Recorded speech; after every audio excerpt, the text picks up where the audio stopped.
In this program, we are going to talk about the Gülen movement, Fethullah Gülen, and the followers of the movement with Dr. Anwar Alam. He recently published a book on the movement with the name For the Sake of Allah, The Origin, Development, and the Discourse of the Gülen Movement. Dr. Anwar Alam, welcome to our program. Thank you for having me, Ali. Would you please introduce yourself? Who is Anwar Alam? I believe this is the most difficult job to do, actually. But nonetheless, I am Anwar Alam. And professionally speaking, I have been trained in the interdisciplinary field of social science and international relation, actually. And I have been in the field of teaching and research over the last more than 20 years. And most recently, I have done some work related with the Hijmat movement, or what is called a Gulen movement, which is the product of my far more than 10 years of my research and more than 5 years of my research stay in Turkey. So that's it. Thank you. Why did you choose the name For the Sake of Allah? This is indeed very interesting, actually, and it's really very interesting. And when I choose this title for my book, it also surprises many of my friends who knew my communist background and who knew my Marxist leaning, actually, and who also knew that it's not merely my academic training that I came from the Marxist background, but also for a decade, I was also involved in a communist party in India, actually, almost becoming the whole timer, working for a communist party for a decade. So they were very much surprised that whether I have really undergone any kind of the transformations, And so there are, while researching on the Hijmat movement and traveling different parts of Turkey, meeting large number of Hijmat followers, it certainly also had a good impact. But by the end of when I finished and I thought about the title, the biggest challenge before me was very simple, but also very complex, is that how to understand and how to represent this very collective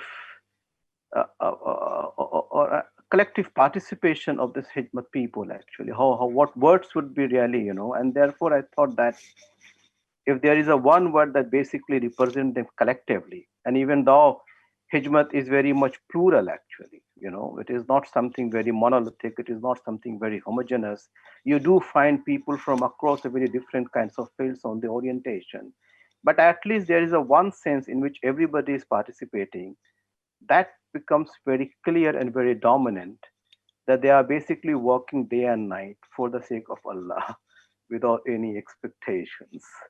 And that's how actually I pick up this word, because I really wanted to represent the large number of Hijmat volunteers who are really involved in the everyday and how they imagine, actually. So that's how it is, for the sake of Allah. And I thought this is the most appropriate terminology that reflects their collective motivation and the collective participation and their collective engagement in the Hijmat movement, actually. Great.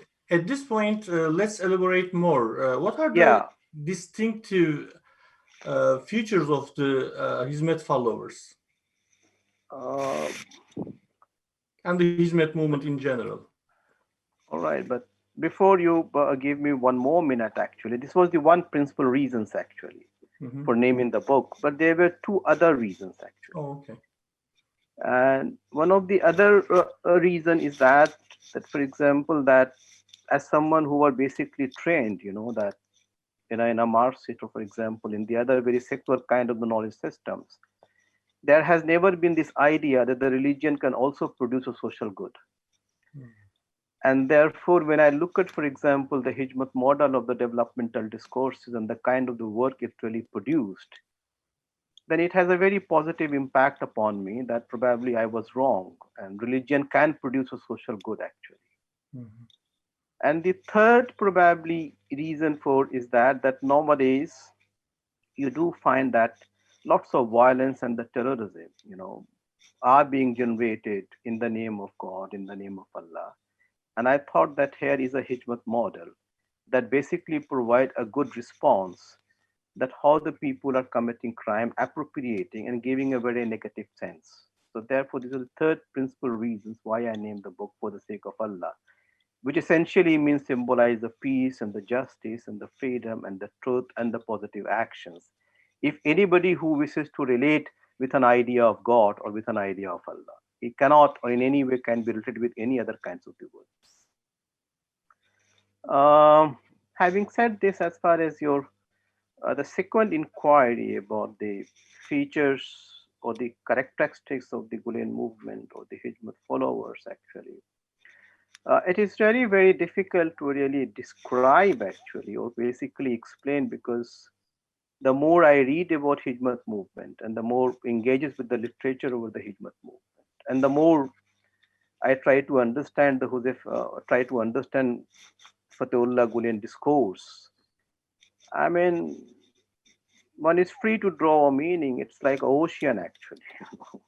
It's very difficult to say this is what a.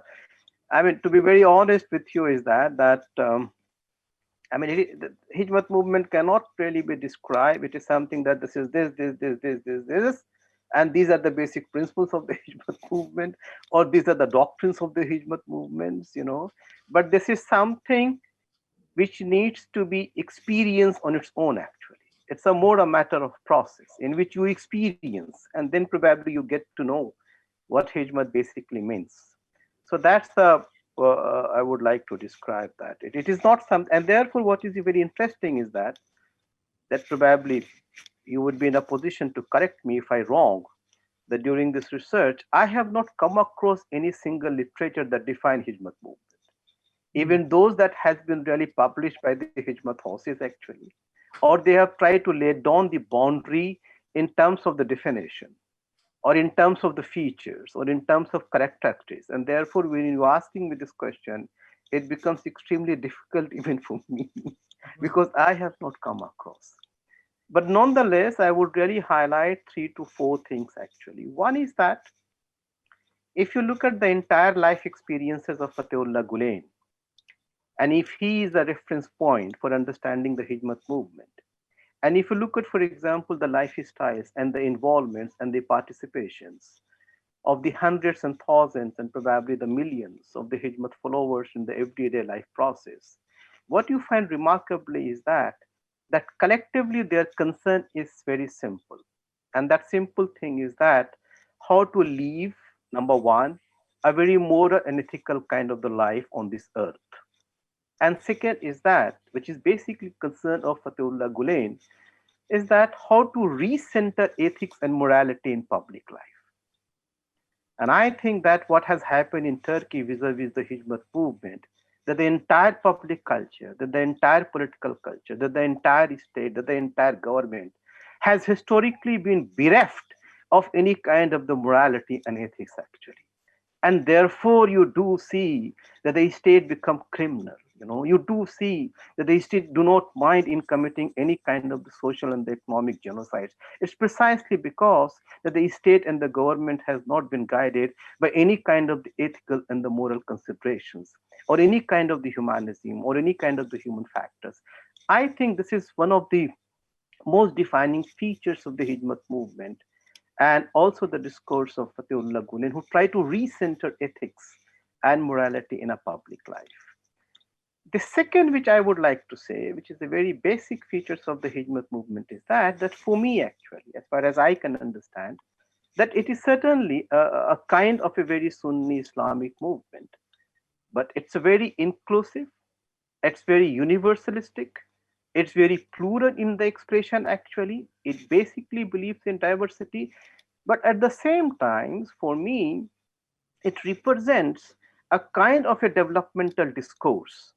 It is a kind of the developmental discourse that invests heavily into the human resources, that invest heavily into the human resources through the instrument of the education, through the instrument of a dialogue, through the instrument of a spiritualism, or through the instruments of all kinds of the positive value systems that the humanity basically represent, and make the human person capable actually to engages in this world to produce a better world. I think this is the second most defining features if I have to see about Hijmat movement. The third probably, which is far interrelated, is that probably this is one of the remarkable movement that Turkey has produced over the last 7 decades. And certainly the a very remarkable is that the movement is completely non-ideological. That essentially means it doesn't have other actually. The movement is very much Gandhian in the ethos. It doesn't have the language of enemy actually. It doesn't have the language of the opponent actually. And therefore, it is all embarrassing. It embraces each and every without disregard to any kind of the identity, without disregard to any kind of the viewpoints. Therefore, what is remarkable, and this makes this movement completely democratic, in fact. And the last which I would say about this movement is that, and this is one of the remarkable contribution of Fethullah Gulen that I personally believe, is that this movement abhors any kind of the conspiracy theory. I know that many of the Hijmat volunteers do believe in some kind of conspiracy, continues what has happened to them in Turkey, that there's a bigger power and blah blah and this and that, who are working behind and try to crushing the Hijmat movement. And it is not merely Erdogan is alone. All kinds of we do find. But the fact of the matter is, when I listen to Fethullah Gulen, when I read his discourse, it really comes to me because he is the man actually who actually lifted Turkey. Turkey is historically very conspiracy kind of the society. He was the one who basically lifted them, asked their volunteers and the general people to leave Turkey and to go outside and interact. Otherwise, the Turkey has been historically haunted by this idea of conspiracy in the 80s, in the early 90s. Now it come back again. One of the greatest contribution I personally believe about Fethullah Gulen and the Hijmat movement is that it is making not only Muslim but all peoples actually to rise above any kind of the conspiracy theory, because unless and until you do not rise of conspiracy, you continue to indulge in us and them. And that's where the Hijmat contribution lies. Sorry, I took some more time. Yeah. Thank you for this. I would like to ask also about Fethullah Gülen, since he is the founder of the movement and he gave these distinctive features to the movement with the help of Allah. How would you describe Fethullah Gülen, his distinctive features? I think this is the most difficult actually. I think it is extremely difficult to answer your question that for two reasons. One reason is that as far as I understand Fethullah Gulen, he is not the person who really enjoys glorifications and their appreciation. And therefore, it will be extremely insulting on my part who really indulge in all kinds of glorifications and there, because he is much more concerned that what is not really important is the appreciation and glorification of a person, but whether the message of that person has been understood or not. That's where his interest basically lies. And secondly is that he's such an humble man and with a vast knowledge and such an inclusive person, living with a very universalist kind of the paradigm. It is extremely really difficult for me, even I mean, how to characterize and what to say good things about, but in a very limited way. And I'm not saying this will be very complete, in a very limited way, in a very humble way, actually. What I would like to say is that what Fethullah Gulen basically represent, he not only represent for me a chain of peace builder that history has thrown. He's not only merely represent a chain of the advocate of the peace and the non-violence, like people like Mahatma Gandhi, or for example, many others, who have come. He's certainly coming from that kind of tradition. That is basically clear to me. But at the same time, he is also the voice of the millions of voiceless people on the earth, and asking them to remain on the path of justice, asking them to remain on the path of peace, asking them to remain on the path of truth, asking them to continue to sacrifice for the better future, for the better humanity. For me, he represents that kind of voices actually. That despite all kinds of circumstances, despite all kinds of adverse situation in which you are living, you must have a capacity of a forgiveness. You must have a capacity of a tolerance. You must have a capacity to engage with this world and firmly stand on the principle of justice and the peace and non-violence, on the truth actually. This what he symbolizes to me. But I said that it is something in a very limited way, that it's extremely difficult for me that to really claiming that this is what Fethullah Gulen is. I can't really take this position. Yeah. Actually, I was going to ask you, how would you explain the silence and the kind reactions of the movement followers, despite these many atrocities against them, the tyranny, the oppression against them? So you actually explained most of them, but if you would like to add something to this, I would appreciate it. I think, thank you very much. I think is that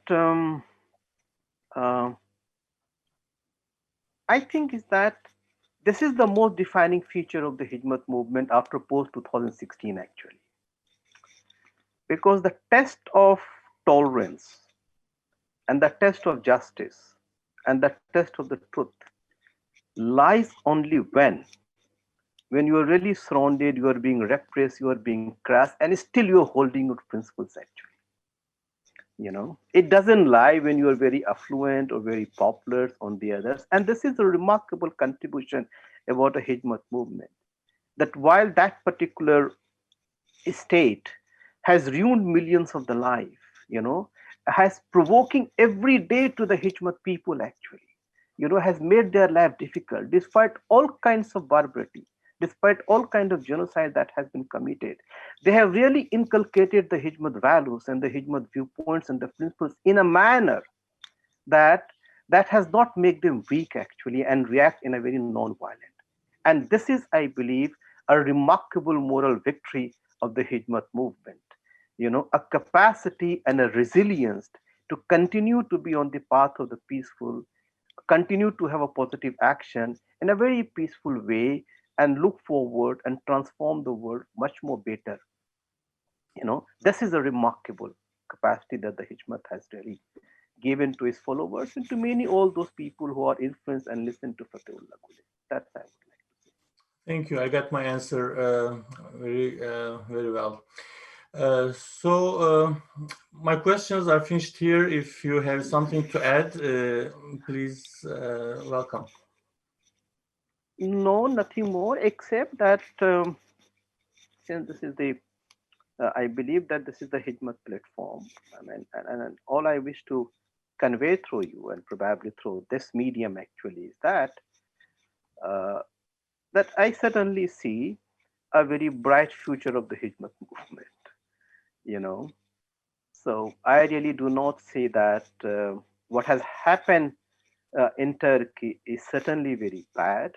Is certainly that, but when I look at the history of the Hijmat movement in Turkey, it has really grown and expanded after every crisis.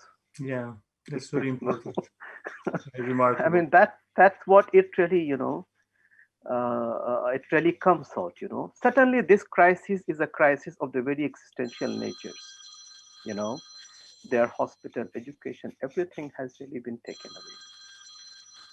But I do principally believe that as long as the ideas are correct, as long as the ideas are correct, and as long as the Hijmat volunteers continue to be part on the discourse of Fethullah Gulen and Badiuzzama Said Nursi, I really do not see the crisis coming, but rather collectively the Hijmat would be in a position to overcome this crisis. And inshallah, by the grace of the God, Hijmat would be far better positioned to serve not only Turkey, but also to the other parts of the world. Thank you. Thank you. This is a great message that we are finishing this program with. The future of the Hizmet is very bright. Thank you very much for your contribution. And this is actually the cover of your book. Yes, thank you very much. Okay, thank you. Have a great day. Thank you. Thank you for having me. Thank you.